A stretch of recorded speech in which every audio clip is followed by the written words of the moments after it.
So I'm just going to quickly show how to do Cox Proportional Hazard modeling in SAS. So the structure of survival data is basically you have some information there about how long people were followed.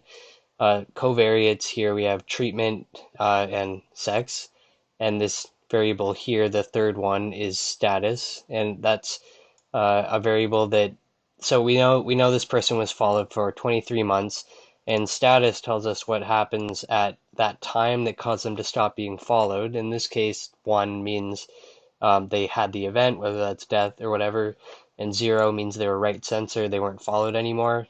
People sometimes put censorship here instead, or the interpretation would be opposite, where it's censorship, so one would indicate censored, zero would indicate non-censored.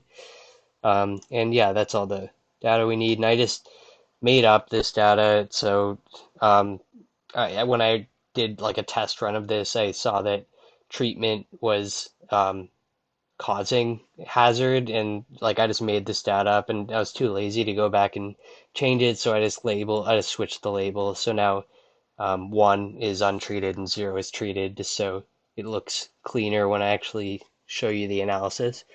And yeah, zero female, one male. So let's read that in.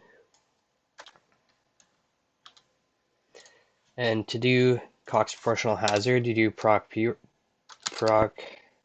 PH Reg. Data equals data, or whatever you named your data. And it has a lot of the same options as other regression, like GLM. But I'm going to start with the format statement, just because I like to, like when I format in the class statement, I like to use the name of the format instead of the how I coded it. It's just, I find it looks cleaner. Um, so I have a sex format, and I also have a treatment format.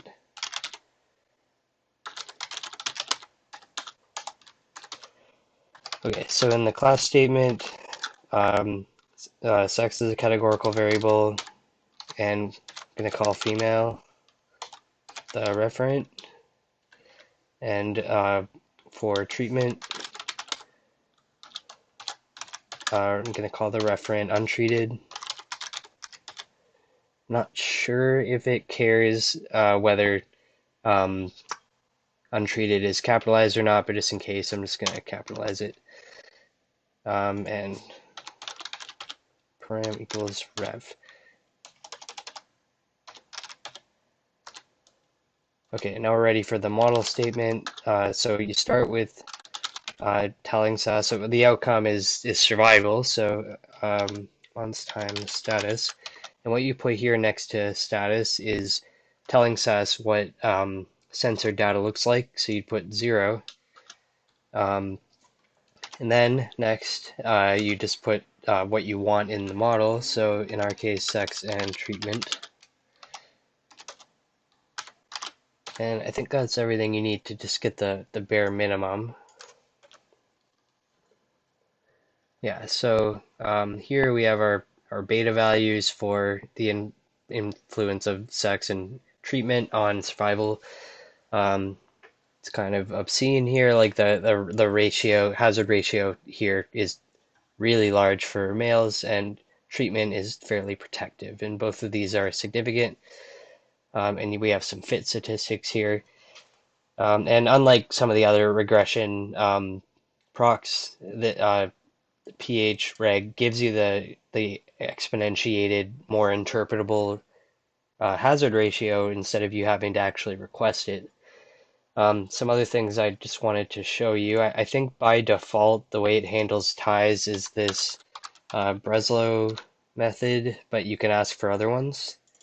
Also, if you want, does it give confidence intervals? But yeah, it doesn't give confidence intervals by default, so you can put RL in to get confidence intervals. And one last thing, one of the major assumptions for this type of regression, Cox proportional hazard, is the proportional hazard assumption. So you can ask SAS to run a test to test if that holds.